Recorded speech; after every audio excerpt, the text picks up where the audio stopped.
Este tema, y ya lo decíamos ayer, de lo que está acusando la ministra a Arturo Saldívar es que vía un grupo de sus, digamos, de sus más cercanos colaboradores, pues habría presionado, intervenido, pues sí, presionado de varias maneras, tanto por su futuro, digamos, habría condicionado toda una serie de cosas a los jueces que manejaban ciertos casos que eran importantes para el presidente y el ejecutivo.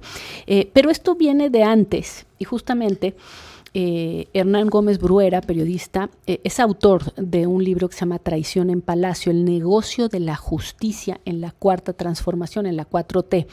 Y aquí empezaba a dibujar algo que está relacionado con esto. Hernán, te agradezco que me hayas tomado la llamada. Cuéntame cómo viste este tema de la acusación en contra de Arturo Saldívar con los antecedentes de la investigación que tú hiciste para tu libro. Denis, buenas tardes. Pues me sorprendió ver muchas coincidencias entre el libro que publiqué hace 10 meses, Traición en Palacio, y esta denuncia anónima. Sorprende porque hay una descripción en las primeras páginas de la denuncia de un modus operandi de extorsión, de tráfico de influencias, de corrupción y de negocios hechos al amparo del Poder Judicial. A mí no me llama tanto la atención, no quiero justificar las presiones sobre los jueces para sacar temas de Estado. Bueno, como el presidente lo consideraría, pues más bien diríamos pues sí, porque... temas de la agenda de la 4T, ¿no? Pero sí me alarma, y eso es de lo que yo hablé en el libro, sobre todo, es cómo este mecanismo de control político sobre los jueces se ha utilizado para hacer negocios. Hoy me sorprende, honestamente, que todo el mundo esté hablando de Saldívar. Sí creo que hay un propósito político, porque, insisto, este tema se publicó hace 10 meses y los medios casi no lo voltearon a ver, el PRI y el PAN no dijeron un pío, y ahora lo están utilizando por el objetivo explícito de golpear a uno de los integrantes de la campaña de Claudia Sheinbaum. Ahora, ¿hay materia en la denuncia para hacer una investigación seria? Yo creo que la hay de sobra. Exacto. De sobra. Sí, es que son dos cosas distintas, claro. Porque, claro, la motivación no quita el hecho de el fondo. O sea, puede ser una motivación política, puede ser que Norma Piña tenga un desprecio personal profundo hacia Arturo Saldívar, eso es muy probable, pero eso no quita que lo que se está planteando en esta denuncia anónima, que se hace a partir de testimonios también que se recabaron y que están en los anexos de la denuncia, a la cual todavía no hemos tenido acceso a esos anexos para ver esos testimonios, pero ahí hay un material que tiene que ser objeto de una investigación rigurosa. A mí me parece muy lamentable la reacción del equipo de campaña, de la candidata, de lo que dijo Mario Delgado hace unos momentos en la conferencia de prensa, porque pues lo que tendría que pasar en un caso como este es simplemente que Saldívar se aparte de la campaña para no contaminar la campaña de Claudia Sheinbaum y que se investigue. Sí. Yo creo que hay elementos de sobra para que se investigue. Esta reacción de querer llevar a juicio político a Norma Piña, pues me parece que es simplemente entrar en la disputa, en el golpeteo político y no darse cuenta que aquí el tema de fondo es la putrefacción en la que está el Poder Judicial. Lo dijo ayer el presidente muy claramente, Denis. Es que mira, creo que hay que hacer, y haces bien, una serie de distinciones. Por un lado es, efectivamente, en este momento hay muchas cosas en juego, y no creo que sea solo la elección, está el plan C, está el hecho de que si Claudia Sheinbaum gana con Arturo Saldívar, pues se empoderaría Arturo Saldívar y su propuesta respecto a el Poder Judicial, que va muy de la mano con las críticas del presidente. Esto muy probablemente lleva al Poder Judicial a tratar de impedir esa reforma, digamos, o ese proyecto hacia el Poder Judicial, y entonces en este momento ataca, digamos, a Arturo Saldívar, porque de esta manera podría, digamos, atacando a Arturo Saldívar, pues desprestigiar toda su iniciativa y todo su proyecto, que es el del presidente de modificar al Poder Judicial. Entonces hay una intervención no solamente porque quieran impactar en la campaña o no quisieran que ganara Claudia Sheinbaum, sino porque no quieren que tenga Arturo Saldívar ese poder. Y digo ellos porque yo creo que esta denuncia no puede sino venir del interior del Poder Judicial. Pero claro, bueno, ese es un tema. El otro tema es si esto tiene fundamento o no. Y creo que ahí tú lo que dices es que se investigue si hay fundamento. El segundo es que hay dos elementos. El mecanismo para presionar políticamente, por intereses políticos, a los jueces, que efectivamente tenemos datos de que ha existido siempre. Es decir, de que lo mismo hizo Fox en el caso de Mariano Azuela, en fin, que seguramente ese mecanismo de presión hacia los jueces ha existido. Ahora, el otro elemento aquí es que ese mecanismo, esa especie de caminito que ya conocían, donde se habla de esa mesa de judicialización de casos y demás, se habría utilizado pero para otros propósitos también. Y ese es el que tú dices, es el de hacer negocio, es decir, utilizar la fuerza de un acuerdo entre Fiscalía y Poder Judicial para empezar a extorsionar a víctimas, literalmente, y hacer negocio. Y ese es otro elemento que como a ti te parece más importante, creo que los dos quedan expuestos, el del control político y el de la búsqueda del negocio, ¿no? Sí, mira, coincido con tu análisis, Denise, es un tema complejo y hay que verlo en muchos niveles. Lo que yo veo con mucho interés al leer la denuncia anónima es la cantidad de nombres que coinciden, es decir, exacto, con jueces tu libro. Y magistrados que también fueron parte de los testimonios que yo recabé para traición en Palacio. Son casos de jueces y de magistrados a los que se los utilizó en algunos casos por presiones, en otros porque se les ofreció, según los testimonios, se les ofreció un beneficio material. Hay un caso, por ejemplo... A ver, espérame un segundito, no te vayas, Hernán. Vamos a una pausa y nos cuentas de ese caso en concreto. Vamos a una pausa y ya volvamos. Regresamos, estamos aquí atando cabos y le agradezco mucho a Hernán Gómez Bruera, que está con nosotros. Él es el autor del libro Traición en Palacio, el negocio de la justicia en la 4T. Justamente nos decía, un libro publicado hace 10 meses, pero que en este momento parte de lo que justamente se denuncia desde un lado, desde el lado del Poder Ejecutivo, aparece en esta denuncia desde el lado del Poder Judicial, y nos ibas a narrar de un caso. Y bueno, hay varios casos, porque hoy nadie está hablando, ahorita cuento el caso, pero déjame primero plantear lo siguiente, Denise. Hoy todo el mundo está hablando de Arturo Saldívar, cuando de quien debiéramos estar hablando es de Julio Scherer Ibarra, porque Arturo Saldívar, muchas de las cosas que se le están imputando a él, en realidad fue el trabajo de operación que hizo para Scherer.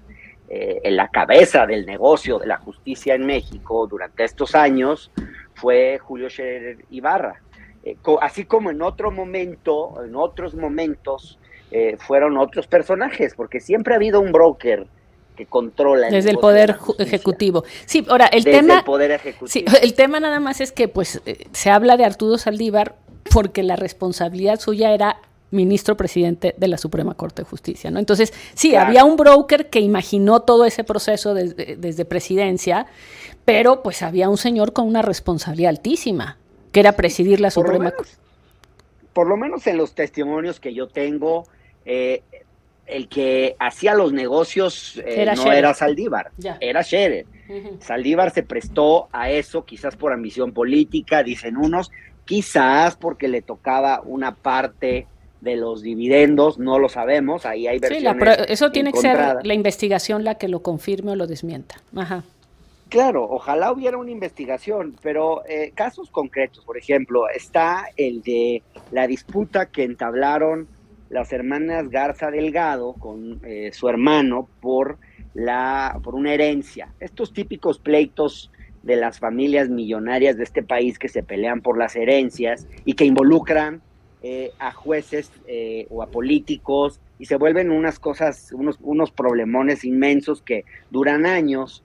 Pero bueno, el caso es que este caso, en este caso particular, las hermanas Garza Delgado se fueron contra Banco Santander. diciendo que el banco pues no les había dado lo que les tocaba de la herencia, etcétera. Ya había prescrito el caso, en fin, lograron revivir el caso. Un amparo que se presentó que debió tomar un año, que es lo que normalmente toman los amparos, tomó 3 años, porque se integró un colegiado a modo con 3 magistrados que yo tengo en el libro este testimonio y que también aparecen en la denuncia anónima, para que 2 de ellos votaran a favor de condenar a Banco Santander a pagar una suma millonaria, ridícula. Uh-huh. Tú imagínate, Denise, lo que eso significa para un banco extranjero, incluso para el mensaje que se manda hacia afuera. Parece que la presidenta del Banco Santander tuvo que tratar ese tema directamente con el presidente. Pero bueno, en este caso particular, lo que las fuentes dicen es que Saldívar operó para Scherer y que en algún momento se le escuchó decir que este no es un asunto de legalidad, dijo, sino de lealtad, y que él tenía que ayudar a su amigo Julio Scherer Ibarra. Y hay que recordar que Julio es el que operó para que Saldívar pudiera ser presidente de la Suprema Corte de Justicia de la Nación. Entonces siempre estuvo en deuda con él y pues operaba a favor de las instrucciones que él le solicitaba. En el caso Cruz Azul, por ejemplo, es otro caso donde se manejan enormes sumas de dinero y que lleva años en disputas legales. Bueno, en el caso Cruz Azul también se impuso una dirigencia distinta, una dirigencia ilegítima, pues, que fue, digamos, que respondía a Julio Scherer, y esto fue con una serie de jueces que se operaron, digamos, tanto en el Poder Judicial Federal como en el de la Ciudad de México, porque Julio Scherer tenía 2 grandes operadores, pues, en el Poder Judicial. Tenía de su lado Arturo Saldívar, que presionaba vía Carlos Alpizar, y tenía a Rafael Guerra en la Ciudad de México. El caso de Rafael Guerra es aún más escandaloso. El día que investiguen a Rafael Guerra va a salir algo, creo que mucho más serio de lo que se le está planteando hoy a Saldívar. Bueno, pues en todo caso, creo que aquí me quedo con esto que decíamos, muy interesantes estos casos, que es... hay una denuncia, ocurre en un proceso electoral, evidentemente no podemos, tapar el hecho de que el momento tiene una importancia, que tiene una serie de repercusiones políticas, que está hecho para tener una serie de repercusiones políticas. Eso no quita que pueda haber, como dicen, carnita, o que va a ser fondo, y ese fondo justamente, yo cuando lo leí me hizo recordar inmediatamente tu libro. Efectivamente, digo, no con la claridad, me imagino que a ti inmediatamente te saltaban los nombres que conectaban uno y otro, pero muchos. Sí, pero inmediatamente pensé, esto no viene de la nada, existe esta otra investigación que ya apuntaba a este tema del negocio de la justicia. Te agradezco muchísimo, gracias por tomarme la llamada y pues estamos muy pendientes de cómo vaya evolucionando este caso, y me quedo con el tema. Esto amerita una investigación y puede ser una oportunidad. Y puede ser una oportunidad. Veámosla así, porque estos poderes y estas cosas en general quedan siempre ocultas. Es porque hay una disputa por el Poder Judicial que hoy esto sale. Es decir, el propio Poder Judicial se desviste al hacer este señalamiento. Cuando Norma Piña avisa que va a seguir con esta investigación y que es anónima, lo que nos está es haciendo, déjenme ponerlo de esta forma, un striptease del Poder Judicial, que no habríamos tenido si no existiera esa amenaza que unos entienden como a la autonomía del Poder Judicial y que otros interpretarán como quitarle privilegios al Poder Judicial y a la opacidad allá adentro. Entonces, o probablemente sean las 2 cosas. Exacto, yo también, no es una u otra, tienes razón, debía haber dicho y o las ambas. Pero bueno, Hernán, y hay una rebelión de los jueces, si me permites, nada más para concluir, y hay una rebelión de jueces que se sintieron muy maltratados. Se están describiendo en la denuncia casos de prepotencia, varias mujeres víctimas de acoso sexual, describen a Carlos Alpizar, por ejemplo, como un hombre increíblemente déspota, homofóbico, incluso abiertamente contra personal del Poder Judicial. En fin, todo esto, pero al final, nada más para terminar, Denise, creo que es muy importante que sirva para realmente ir a fondo en la discusión. Esa es la oportunidad. De qué Poder Judicial necesitamos y visibilizar que es el más opaco de todos los poderes. Sí. Que alguien intente una petición de transparencia al Poder Judicial. Sí, sí, en el 90% de los casos, lo dice Jesús Lemus en su más reciente libro, te dicen que no. En el caso del legislativo, en el 40% nada más te dicen que no. Entonces, hay una opacidad tremenda y todo esto tiene que cambiar profundamente. Está muy mal el Poder Judicial en México. Gracias, Hernán. Un gusto saludarte. Gracias. Gracias.